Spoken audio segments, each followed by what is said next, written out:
Pati manok na para sa fast food, minomodus din. By delivery ng malalaking manok na bistadong hinaharang at pinapalitan ng maliliit.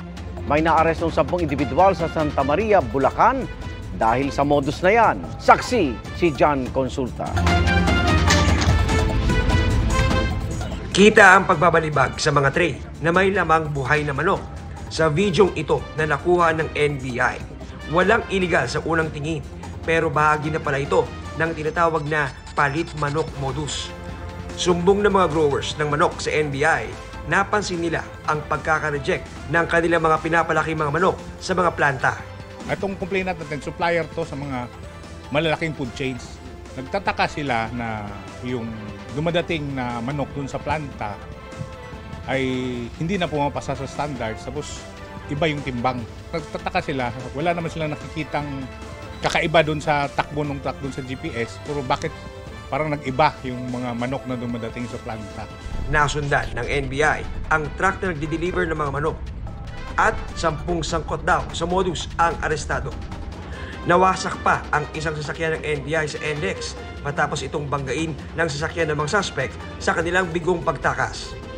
Ayon sa NBI, kasabwat ang mga driver at pahinante ng truck.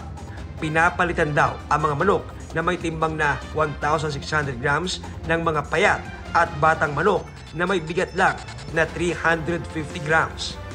Ang bilis lang, pinakamatagal na yung 20 minutes. Binibenta na dun sa bagsakan. Meron nang naghihintay na mga buyers din eh.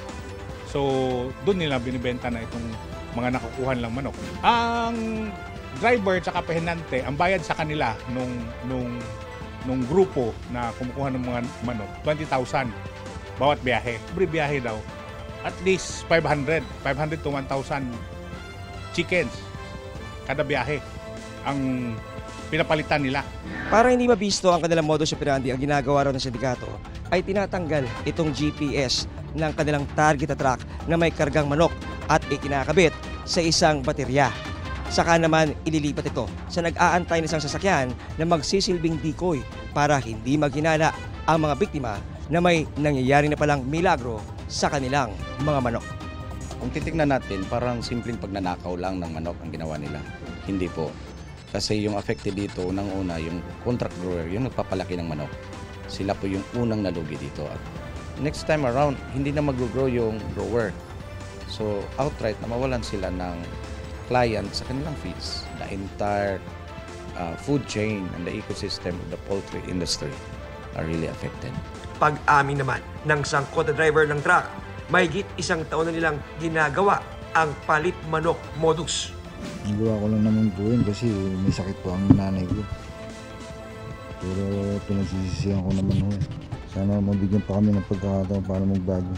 Ayon sa NBI, tuloy ang kanilang follow-up laban sa grupo na nag-ooperate din daw sa iba't ibang probinsya sa bansa. Para sa GMA Integrated News, John Consulta ang inyong saksi. Mga kapuso, sama-sama tayong maging saksi. Mag-subscribe sa GMA Integrated News sa YouTube at para sa mga kapuso abroad, samahan niyo kami sa GMA Pinoy TV at sa www.gmanews.tv.